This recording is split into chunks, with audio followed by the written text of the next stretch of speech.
Let's see. Making sure it's live on LinkedIn.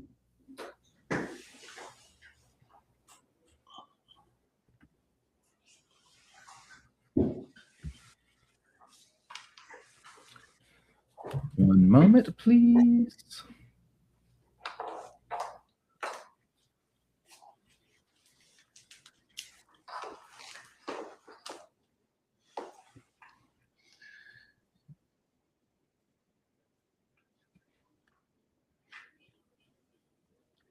All right, we're going to do this. I'm not sure. I'm looking for it here. 1 second.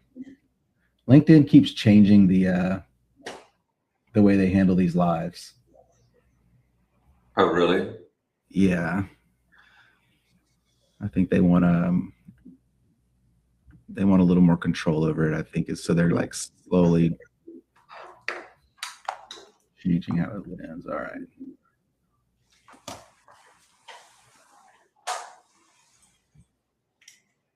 Let's see. Posting this.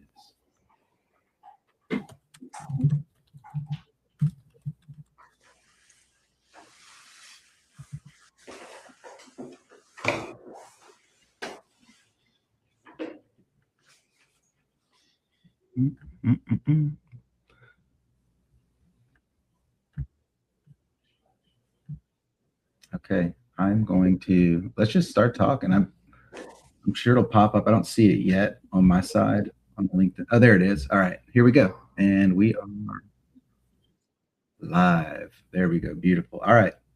We've already got a couple of people in the chat, by the way, Michael. We have Amber Carter, front row tickets. Can't wait. Can't wait to use my high-speed, reliable connection from LFT Fiber to watch.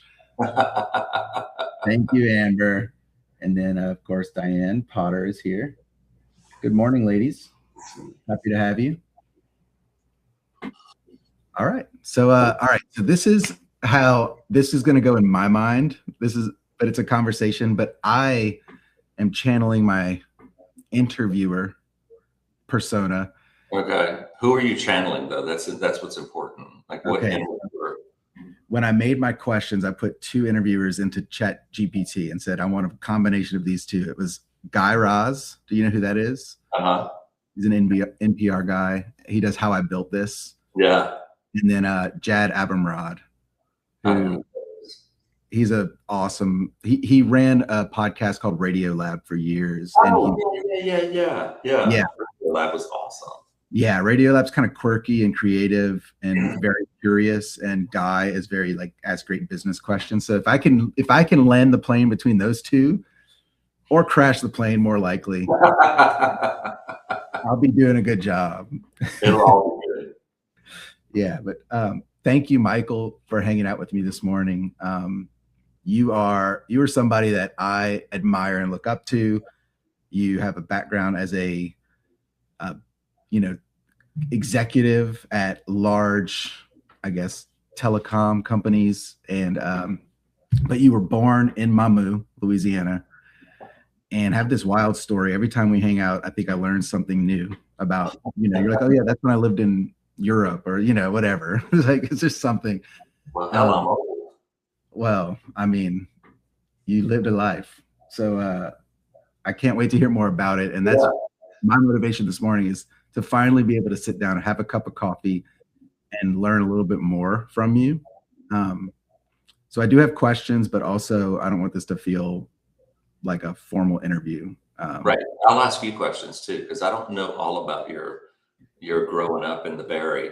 No, Lord. I'm sure the viewers need to understand. It'll help them understand you more, those who work with you. Okay. Well, let's get into it, man. Yeah. Good morning. Thanks for being here. I'm going to start. I'm going to start with this question. Young Michael Soileau, growing up in Mamou. What did you think you were going to do for a living? How did you think your life was going to go? And talk about what led you to leave Louisiana. Just start there. There's a lot there. But Jeremy, first of all, thank you for inviting me to these conversations. I always enjoy watching these when you do them. And I just think you You really have a great way of interviewing, but you also have a bunch of great folks that have joined you. So I'm really happy to be here. So, look, I grew up like everybody else in South Louisiana. If you're from South Louisiana, this story is not going to be unique, right? But in a little old town called Mamou, at the time it was 2,500 people. It's debatable if it's grown or not since I left, 40 some odd years ago. And I was not a particularly great student, but I was also, interestingly enough, very, very curious about everything. Like I wanted to know. And my first memories of what it is I wanted to do, which stayed pretty consistent until my first semester of junior college, was an architect. Really? Yeah, I just love the concepts that architects can bring to life, and how complex and complicated it is to do it. It's not just a nice design. It's like, how do you build it so the house doesn't fall, and I think that's really led me down my path of understanding that it can't just be the surface. It's got to be the core as well. But until I realized that I was not that smart when it came to math and calculus and all this other stuff, that kind of dimmed the lights for me on that career. I'll tell you just a quick funny story. But when I got to the University of Texas, I had already been to the university, to Southwestern Louisiana University, so SLU in Hammond, right? Yeah. I had already been to LSU. And I was now going to the University of Texas for my last 2 years of undergrad. And I was on the 10-year plan. But I got to UT, and I had to go back and take remedial courses in anything having to do with math, because I just had never learned it. And I'm not pointing a finger at the school system or anything. It's I never learned it. So yeah, it underscored that maybe that's not what I need to be doing. So what did you actually end up studying? Like, did you get a degree, and what was it in? Yeah, I got my undergrad in international business. Yeah, and I got my master's in international business. Okay. Wow. Okay. That makes sense. But architecture, that's interesting. I relate to that, because I was very drawn to architecture, but then I heard it was really hard, and I didn't have to, I wasn't that hardworking. I was like, eh. But what you do is not hard at all. Yeah, right. Yeah, completely. No one told me. I was tricked. Do you think, I think about this a lot, having grown up in the same region. What was it about growing up in Acadiana that maybe you took for granted or didn't appreciate until you got out into the world, and became grateful for and appreciative of? That those soft skills or those superpowers that you acquire in that culture. Yeah. And it's, it's been commented on several times throughout my career that, what I walked away with was the ability to talk to people. And it didn't matter what kind of person, what their background was, what they were studying, or what their profession was. There was a point in time where I worked for my father's rice company. And, one day I was talking to farmers, and the next day I was talking to bankers, right? And all of that just sort of led me, it gave me that ability that I have today to kind of really be comfortable talking to anybody.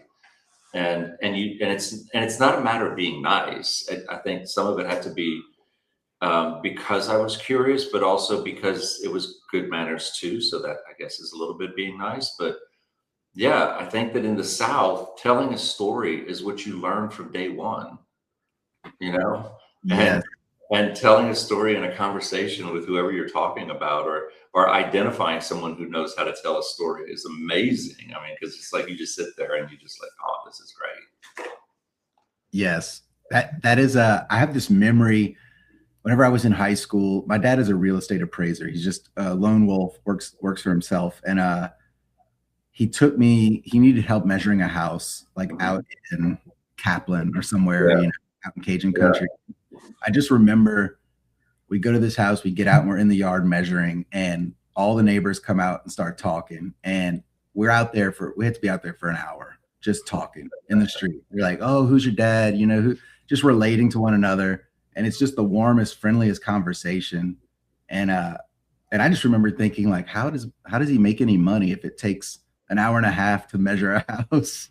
You know, because you're talking to everybody. But that is like, that's just in the water over here. It's true. But then people remember that about you, that you took the time to have that conversation, and they're like, oh yeah, you know, call Mr. Beyt. Yeah, exactly. Okay, so you leave, you go to UT, and then I don't know how you compress your career into because I want to get to you coming back, but like, give us the highlights of your career. Okay. All right, real quick. So I leave Louisiana, I go to the University of Texas. Somehow or another, I was accepted into UT and I graduated, which was a small miracle in itself. And I loved Austin because I really started to find not just myself and my voice and my tribe, you know, but it exposed me to things that if you grow up in Evangeline Parish, you don't really see, like, you know, people from around the world. You know, it was the first time I had seen anyone of Asian descent. First time I had, well, that's not true. It was I had met one person before that in the Evangeline Parish. But, you know, I'd never met people of the Jewish faith. I knew very little Protestants. You know, certainly people from around the globe. I mean, yeah, in Evangeline Parish, you might meet some musicians that are from France or, you know, Haiti, you know, French speaking countries, but you didn't meet, you know, a student or someone who was working at the grocery store or all those sorts of things. So anyway, Austin really opened my eyes to all things that could be, right? So I stayed in Austin and I went to work for Ford Motor for the finance arm for a decade, almost a decade. And then one day I got really tired of it and I quit. I just kind of quit. And I went to Brazil for a few weeks and came back and said, well, okay, now what am I going to do? And I kind of started putting some fillers out and ended up in Dallas, Texas, working for a startup telecom. And so worked for them for like 6 years. They ended up filing bankruptcy. It was the internet bubble burst of the 90s. Ended up going to work for AT&T Broadband, which was acquired by Comcast. That's how I found myself in Colorado. And then Philadelphia, was at headquarters in Philly for Comcast for a total of 18 years, not 20 years. Yeah. During that 20 years, I took a 3-year sort of, hey, I have an opportunity to go to the Virgin Islands and take a telecom company out of bankruptcy. And so I'm going to go do that. And they said, that's fine. Go do it. Come back when you're done. And I did a 3-year contract doing that. And Comcast took me back. I mean, I was shocked that they kept, that they really, first of all, that they wanted me back, to be honest. But so went back and then that's when my career really took off. I was able to understand the value of putting all the pieces together. So why, because in the Virgin Islands, I ran HR, I ran sales and marketing, public relations, governmental affairs. I ran all of the cable and phone and high-speed data divisions and the wireless divisions. So I got a great view of how the pieces all fit together. So it was really valuable when I came back to Comcast. And so that's kind of when my career at Comcast took off and got to do some really interesting things. Comcast was a great company to work for. They afforded me, so many opportunities and really a lifestyle that I got to retire, and at a pretty early age. And it was great. And then I did a digital experience company in Philadelphia for less than 2 years. But really my goal was to get them ready operationally and structurally for their next sort of growth spurt. And then I was like, okay, I'm good. I'm done. I'm retired. And then I got a phone. Well, I was having a drink with a neighbor, and my neighbor was like, "Michael, you're never going to retire." And I said, "Well, probably not, but I'd like to at least take some time." And she says, the mayor in Lafayette needs a head of fiber because the guy who was running it is no longer there. And Tuesday, I got a call. No, Monday afternoon, I flew back. I was in Lafayette. I flew back to Philadelphia to kind of wrap up my office, and probably, like we had a 30-day transition for me to kind of figure out where to put out all my responsibilities. And the CAO called me, the chief administrative officer for the Lafayette Consolidated Government called me, and we talked and visited. And I found out that they were rolling out broadband, high-speed data, fiber to the home, to Evangeline Parish, to St. Landry Parish, to Vermilion Parish, Iberia, Jeff Davis. And I thought, these are all parishes that raised me. How much fun would it be to go and take what I've learned and really sort of use it to deploy truly life-changing technology? Because I saw it at Comcast that when you have access to high-speed data, you can learn, you can get well with medical care, mental well-being, you can look for a job, you can expand your horizons, you can do virtual tours of museums in other countries. And these are life-changing events for people who've never had that access, right? And so I got really excited about it and couldn't say, by the time I was talking to the mayor, Mayor Boulay, there was no way I was going to say no. I mean, she would have to say something real. Don't ever tell her I said this. I shouldn't put this out in the public. But there was no way I was going to say no, because I thought, wow, what an opportunity to give back to all these communities that raised me. So that's why I came back, and I've had so much fun doing it. Yes, I can attest to that. We were around a little bit before you came in, and it's such a night and day difference. And we're going to get into that on what you've brought to the city and the organization. Like it's been so cool to watch. I'm curious, so you came home. Mm-hmm. There's a difference between going back and returning home. Yeah. Yeah. And so you're returning home. You're like, this is an opportunity. I'm excited about it. I guess the first question is, you were gone for all those years. Yeah. What changed and what didn't? About Indiana. Look, first of all, I was fortunate enough to get little bits and pieces of tastes of being back in Acadiana, because prior to that, I had bought a home in Lafayette just to be closer to my parents. My parents are divorced, but they're both still with us. And my mother's 89, my father's 92. Wow. And I'm like, dude, seriously, how are you doing that? But anyway, thankfully they're still alive and with us. And so my goal was to be able to at least offer my sister, who lives in the same town they do in Mamou, some relief every once in a while by being here. So I got a chance to see sort of what's changed, particularly in Lafayette, before I moved here full time. But I would say, let me start with what's not changed. Culturally, we are exactly the same as we were the day I left, meaning things like the food is still amazing and the recipes have not changed, people. Let me just tell you, don't mess with a good thing. A good gumbo from Maman is a good gumbo from Maman, right? I think that, the friendliness and acceptance, friendliness has not changed. Like, people are so friendly and so welcoming in so many different ways. And I think that, people's ability to see the good in other people is still the same. Yeah. It's just part of our culture, right? We love to eat, we love good music, we love to dance. And when you love to do these sorts of things, you love to bring people into that. And that just hasn't changed. I think that there's been a lot of social progress since I left, so while You know, while there's still a lot of things that if you compare Louisiana to Pennsylvania or New York, certainly it's very different.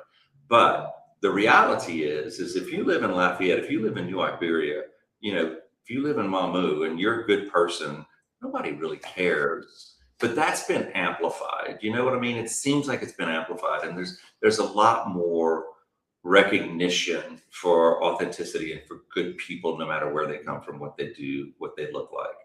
I think that's been amazing. The other thing that really has been amazing is the growth and diversity of business. Yeah. So today we have so many different kinds of businesses in Lafayette and Acadiana that did not exist when I left. It was oil and gas, oil and gas, oil and gas only. And, you know, being a farmer, obviously, right? Right. So we've really diversified the economy. And I think when you look at Lafayette particularly, you can see that when oil goes down, you don't see Lafayette go with it. You know, it's more stabilized. It might do this, Yep. you know what I mean? But it doesn't do that big dip that it used to do. And there's a lot of people, and we'll probably talk about this, but there's a lot of people with crediting that credit LFT Fiber at the time, LUS Fiber, because deploying fiber 20 years ago enabled companies to move here. Yep. Because they knew connectivity existed. They weren't afraid to have their employees, you know, move here if the headquarters stayed in Ohio, because the employees could work from home with true connectivity. So, you know, I think you'll hear people like Mayor Boulay often refer to that was a pivotal change for Lafayette.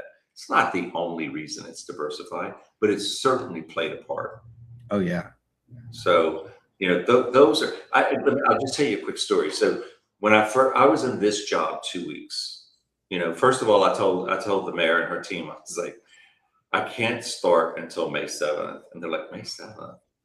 And I'm like, yeah, because I'm going to be at Jazz Fest, and I really don't think on the Monday after Jazz Fest. So I started on May 7th, and like call it May 15th, I got a call from a local businessman, and he said, look, there's several of us that would like to take you to lunch.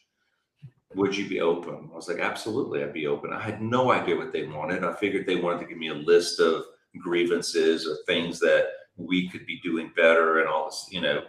Right. That's what I would have expected living anywhere else. But all they wanted, we sat down and they were like, we want to know what we can do for you to make sure you're successful, because we need fiber to be successful.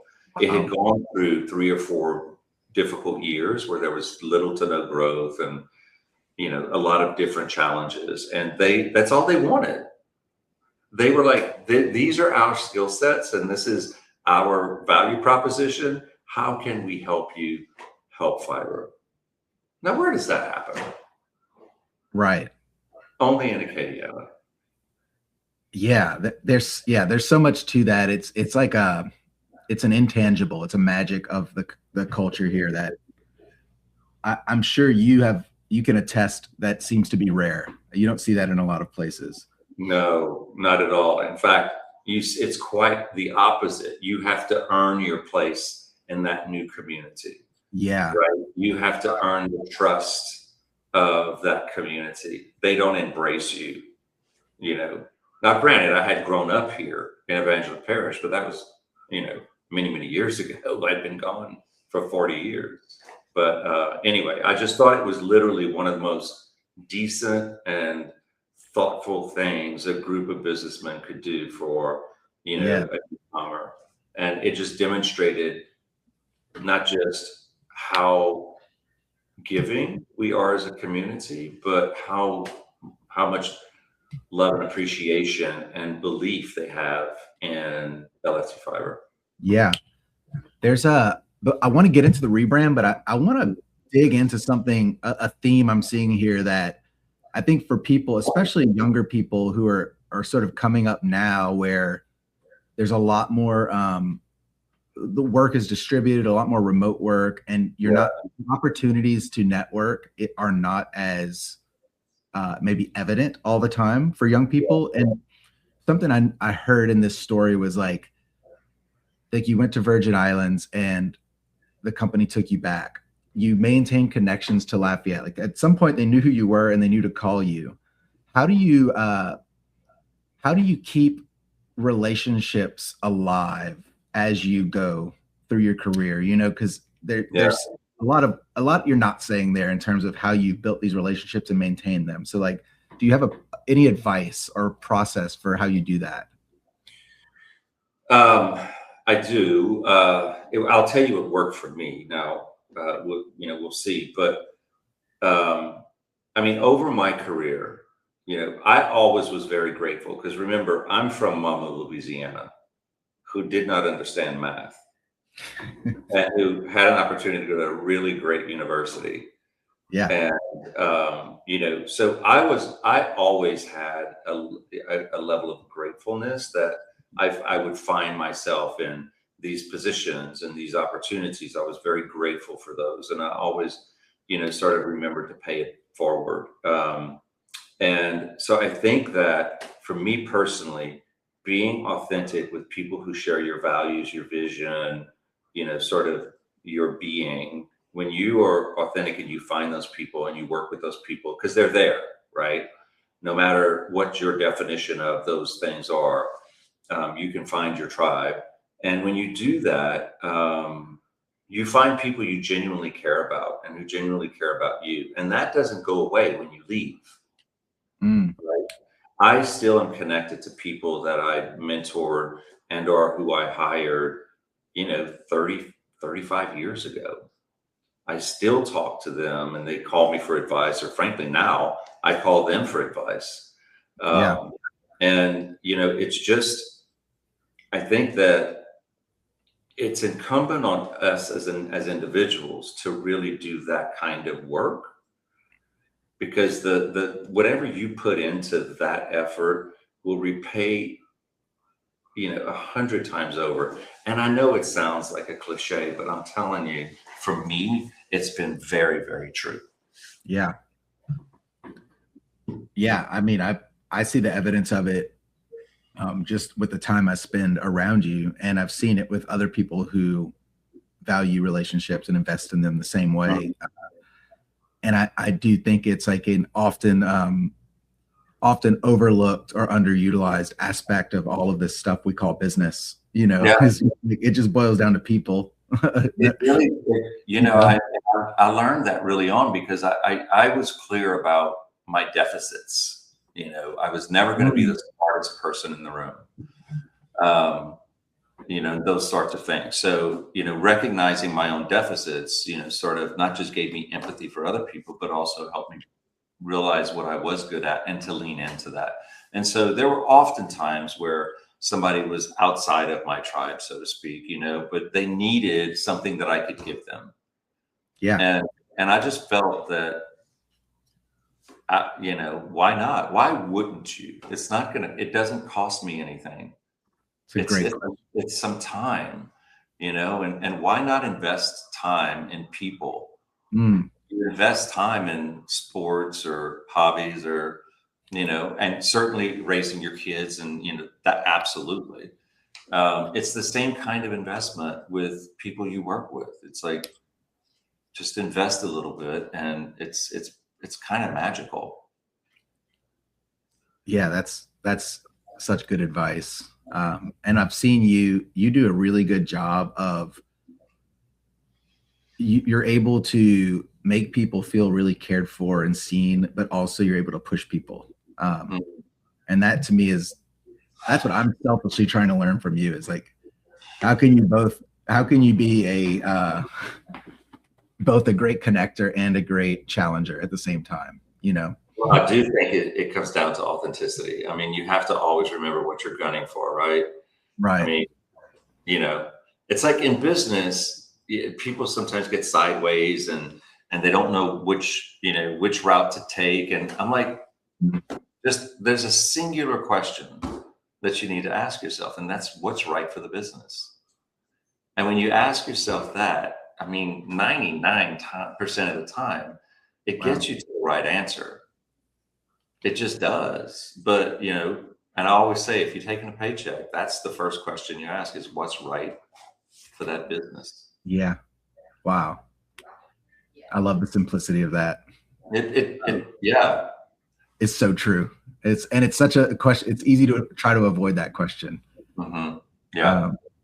Okay. So let's talk about the rebrand. So you come back and it's, as you described, you know, LUS Fiber is sort of just a little bit maybe stuck, or, you know, it's not necessarily in a growth posture.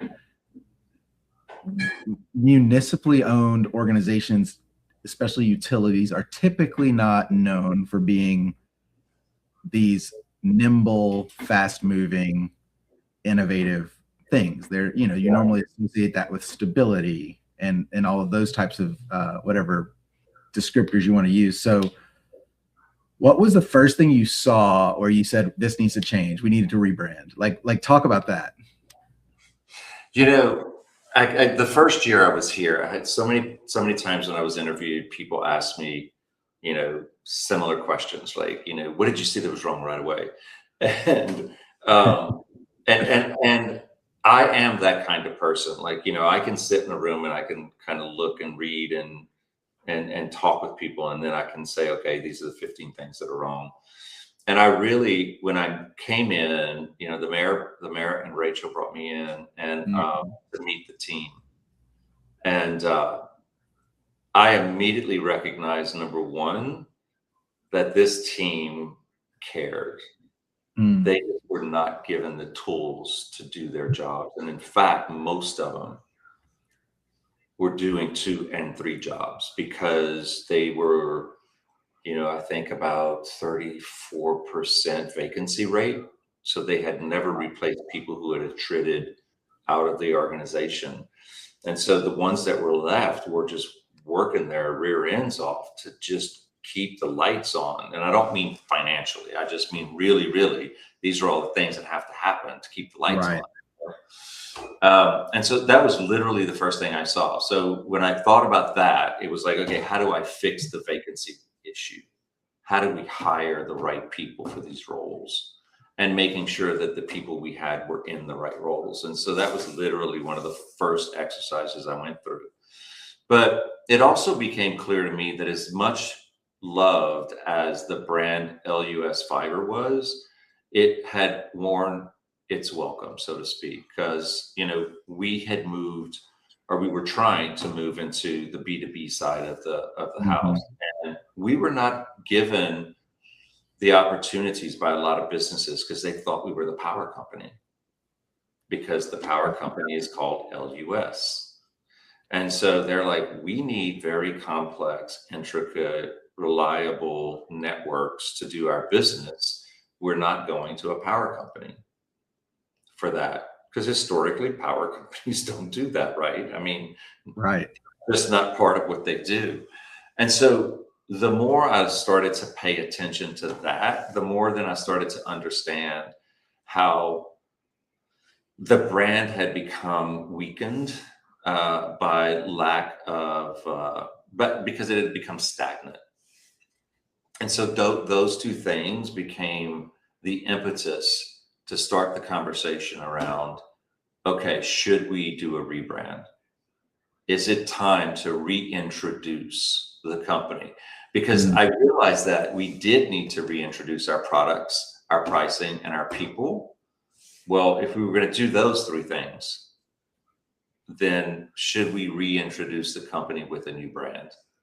And I felt like that was, while it was risky, it was the path of least resistance, because it was the most holistic approach to solving the most of the problems that we had. Wow. Yeah. And I'm curious about, and we do have a question from Amber I'm going to get to in a second. Thank you for asking, Amber. But with this rebrand, with this shift, you know, we need to reintroduce the company. Can you talk a little bit about what that meant for the employees within the organization? Like, did you see an effect on their sense of identity or their motivation? Like, did it make a difference internally for y'all? So to answer that question, I have to back up a little bit, because culturally, for many, many different reasons, and there's not that one thing or a person to blame for it, but culturally, the team here felt a little beat up and sort of secondary to everything else that was happening in the city. And for far too long, they had not been gaining or getting any recognition for the hard work, credit for what they had been doing, the impact to the economy that LFT Fiber, now LFT, then LUS Fiber, had delivered, et cetera. And so, again, it was like, how do we solve for all these things? We've got to give them something to be proud of. Yeah. Well, can we get them excited about a new name, a new logo, a new brand, new product, new pricing, a new website? Yeah. And so we had literally 8 initiatives that first year that was capped off with a new brand and a new facility to live in. Right. Yeah. And so I was like, it was building blocks. And so we delivered the easiest first while we continued to work on the hardest. But I was determined that we would get to that end result in that first 12 months, because the employees deserved it. They needed it. They needed to feel proud of a building that they worked out of, a brand they could stand behind, a T-shirt with a brand on it that they didn't mind wearing, and they didn't mind people asking them about it. All of those things, and new product, new pricing, and a new skin on the website, and functionality, and to make their jobs easier, and those sorts of things. So it was a combination of all that, right? And I think that now, when I look back, first of all, it was a Herculean effort, and the team did unbelievable to be able to accomplish all of it. I mean, accomplishing 4 of those initiatives would have been considered a success anywhere. Yeah. But to do all of it was just, and they had that to be proud of. So most people hated me that first year. They probably didn't hold me in high regard. But, they got behind the vision. They got behind the work, obviously, because they made it a success. Yeah. And it's something I've observed is, I think people feel burned out when they feel like their work is not going anywhere, when they just feel like they're spinning their wheels. People don't typically get burned out just from working hard. It's when you're working hard and you're not seeing the vision and the fruits of your work. So like, you've been able to drive this organization and get people to want to work hard, and it actually creates energy. It doesn't drain energy. And that was just me observing from the outside. It was a big learning for me, was like, okay, so this is how it's done. And I want to ask you one more question, just for people who are in leadership roles out there having to make brand decisions. How much of the decision to do a brand pivot or a rebrand is intuition, and how much of it is like empirical for you? How do you make that decision? That's a big decision. It is. I mean, look, it took, I don't know, I think we worked on it for 5 solid months, meaning iterating. Yeah. We did a study, right? I knew that it needed to happen. Yeah. But I didn't know what it needed to be. Okay. I did know, the only thing I knew is that it had to, at minimum, nod to our existence of 20 years and the community that owned us. Yeah. So I knew that needed to be part of the brand, but I didn't know what it was going to be. And so we did a lot of customer focus groups with both business and residential. We talked to the community. Not me. I didn't go and do public meetings and say, "Oh, we're going to rebrand. What do you think?" But we asked questions of focus groups that delivered answers that led us to what could the rebrand look like? What should it encompass? and envelop, and could it meet my objectives of recognizing where we're from, how we started, and nodding to our past. And so that data that then we got I think we did that for about 60 days, validated my intuition. Okay. I had to remember, frankly, that this wasn't my company to make that decision on my intuition. But I take that responsibility as if it is. So it's that balancing act of, if it were my company, I'd probably move with my gut, but still get empirical data to validate it. But it would have right. It would have gone faster. But because I care that the future of this, because like I said at the front of this conversation, the power of connectivity is immense. It's empowering, and it's life-changing. And because I care so much about that, I didn't want to make a mistake. Yeah. That's incredible. Thank you for that answer. That's big for, I think, a lot of people who are contemplating these types of decisions. That I've learned that these brand level decisions like that are the ones that people get the most. They're so loaded for so many people. There's a lot of emotion and identity in it, and helping people navigate those decisions is big. It is. And you can't get stuck in the minutia. You have to be focused on what is the objective, and can be clear about that, so that you don't end up going all these different ways and end up with something like, I think every textbook will look back at Cracker Barrel and say, what? Yeah. Did they do, and why? Man, I know. I fought for them. I'm not a fan of their food and whatever, but although I haven't eaten there in 100 years, so I shouldn't say that. But still, I felt for them because they made this brand choice, and I don't think it resonated even with people that were apolitical, much less with their political constituents. So anyway, I'd be curious to your question of is this right for the business, or is it for the business? I'd be so curious to frame that whole Cracker Barrel brand strategy in that one question. And how they would answer that question. But Amber actually dropped a question in the chat related to you building this legacy. So she said, what are you doing to create bench strength on your team to continue your amazing legacy of leadership? That's a good one. Like, succession planning and building the next leadership generation. Man, it is so critical to the longevity of a company. You cannot overlook it. Amber's so smart. She's great. And I would say that I got here, and the folks need to remember that we're owned by the municipality, but we work in a hyper competitive market. We compete every day against AT&T, Cox, Brightspeed, Cox soon to be Charter. And listen, these guys have unlimited marketing budget, right?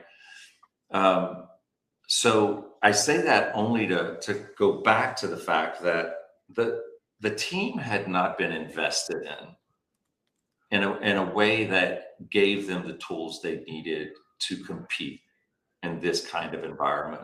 So we have spent an inordinate amount of time and effort on training people up, not just from a skills perspective, but a soft skills perspective, so they can manage their teams and they can understand how to interact and with people outside the four walls of the company, except it's how to become personally engaged, right? And if you're not born knowing these things. And so unless people invest in you to give you examples, to train you, to give you the tools you need to discover how to do those things, but do it authentically. I'm saying a lot of words to answer a very important question, which is you just got to invest in your people. And that's what we've tried. And I don't mean just, I mean, you've got to invest in your people to get them what they need to do their jobs well. We have a very young team. And I say young, you know, some of our team members have been here 20 years in their leadership roles, but they started young, you know, so, yeah, you know, they're still, you know, not even yet into that arc of the most important arc of their career. But you also have to look at all those opportunities to bring in new talent. And new talent is not bad. And we have brought in, I don't know, really, I think probably we filled 5 significant roles with outside talent. And when I say outside, I don't mean outside of Acadiana. I mean in Acadiana, yep, but outside the company.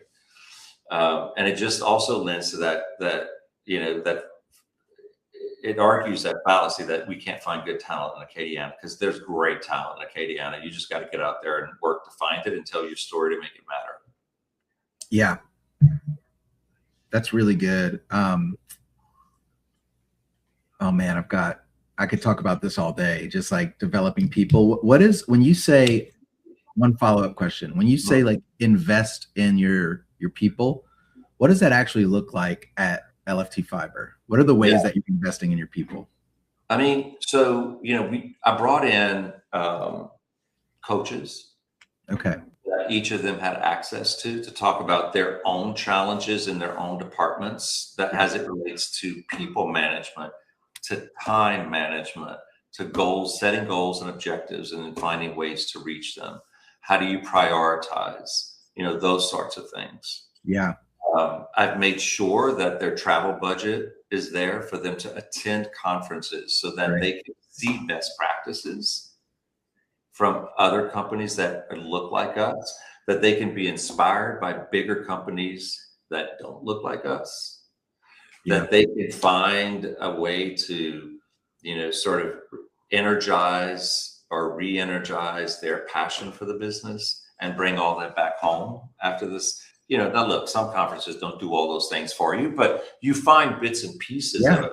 For me, that if I go, I'm leaving this weekend to go to to speak at a conference in Florida, and I do that because it's inspiring to me, because I need to re-energize with people that I don't see every day, that are doing similar jobs but maybe differently. And you know, I glean all I can from that, and so I want to make sure the team can as well.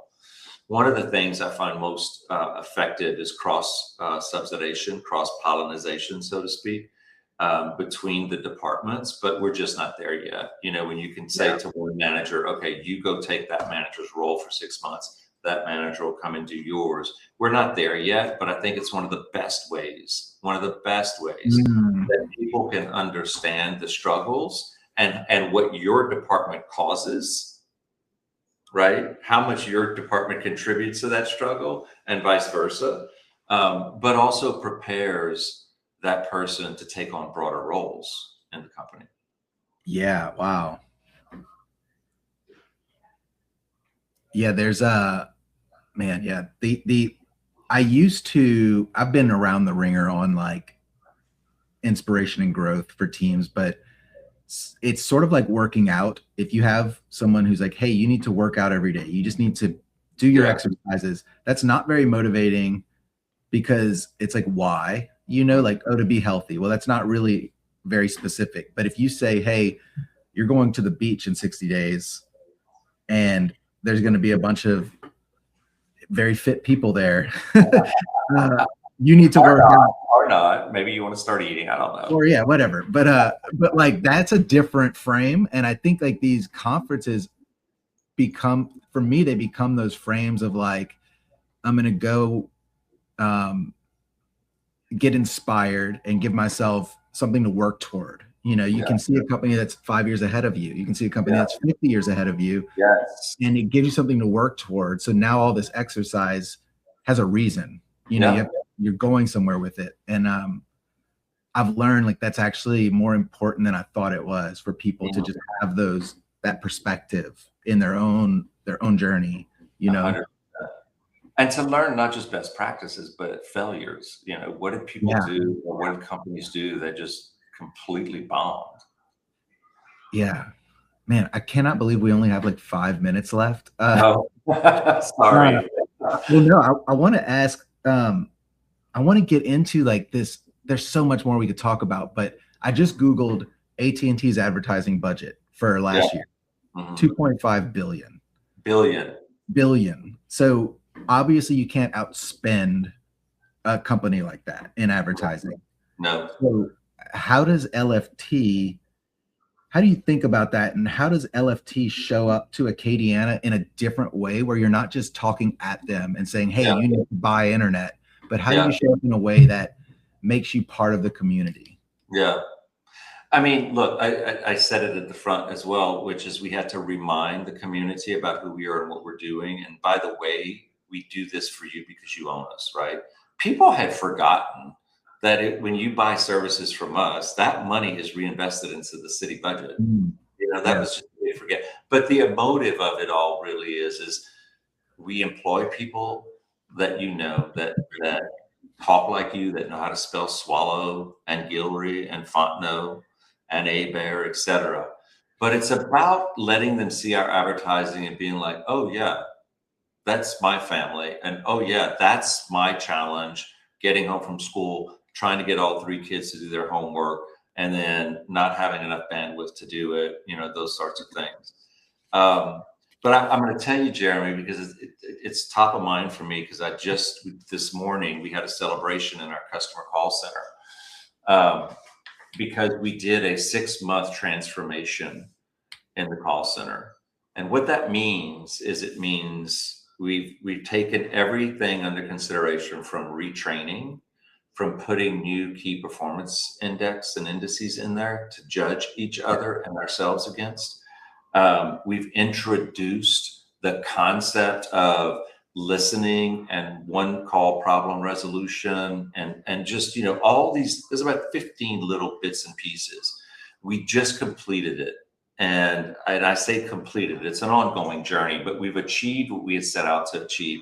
And over the last 7 weeks, our statistics, meaning customer satisfaction, meaning how long the customer was on a call, meaning was there a one call resolution, how long did they have to wait to talk to a rep, they're way above industry standard. That had never happened at LFT Fiber, ever. And not for a lack of want, but for a lack of understanding about these are ways to achieve it if we do this 1 + 2 + 3 + 4 + 5. And the team is so excited. And so we had a celebration about it. But our customer service is one of the things that differentiates us, and which is why it has to be great. And if we fall down, we have to get up and we have to explain ourselves and we have to correct the problem. And so our locality is our differentiation, our customer service being right here in Lafayette, our technicians are right here in Lafayette, people that come into your home are from the Acadiana region. And, you know, that's the power of LFT Fiber, because you're right. I can't discount my products low enough. I can't spend enough money. But when I do spend money, I have to tell a story that resonates with the people who live in Acadiana, not the people who live in Arkansas or Baton Rouge even. It's who lives here and what's the message and what's the brand saying to them and how do I keep that brand promise? I love that. If you fast forward 5 or 10 years and Acadiana truly adopts LFT Fiber as something they're proud of and something that everyone kind of agrees to buy into this thing, what does that mean for Acadiana outside of just having great internet? Yeah. I mean, it's just, you know, first of all, let me say the community as a whole really does embrace LFT Fiber. Not a day goes by where somebody doesn't thank me for the work that happens inside this building. So the majority of people do love us. There are people who are price sensitive that have to go with our competitors, that still love us, you know. But I think that in 10 years, if we can look back and say, we took the first 20 to build it, to learn it and deploy it and grab those customers we could. And these last 10 years, we've refined it. We've delivered all the new product that customers want. We've kept up with the technology. We've kept up with the infrastructure investments necessary. Then I think it's a win-win for everybody. And it's just yet another investment that works for Acadiana that makes Acadiana so super special. I'm excited to see it happen. It's already happening. It's so cool. Okay, I always like to end with a fun question. I'll give you one more in our last minute. What's a hill that you're willing to die on that isn't related to business? Just anything at all, food, music. Do you have it? Do you have a hill you're willing to die on? Yeah, I have, unfortunately, I have probably several, many. But you know, don't mess with my people. You know, it's just, and when I say my people, I mean Acadiana, my communities, my employees, my partners in business. You know, just don't do it. And when people are mean-spirited and disrespectful, that's where I draw the line. And it's just yeah. Life is way too short, and it's just not something I'm willing to put up with. Love that. That's true Cajun blood coming out right there. Man, we needed 6 more hours for this. It was fun. Thank you all so much for having me. You're great. I love spending time with you. So thank you. Same. I definitely want to just sing your praises and say I'm grateful to know you, grateful to get to do a little work with you. And man, you're an inspiration for a lot of people. So thank you for doing this. I'll talk to you. What? I said you're being way too kind. But thank you. Oh, man, it's true. It's Friday. Let's be nice to one another, everybody. I'll probably talk to you later today, but thanks again. Yeah. Have a great day. Thank you to everybody in the chat who joined, asked some questions. We had a good little turnout. So appreciate y'all. Thank you for tuning in. We'll see you on the next one. Thank you, Michael. Thank you, Jeremy. I appreciate it. Have a great day. You too. See you later. Bye-bye. Bye.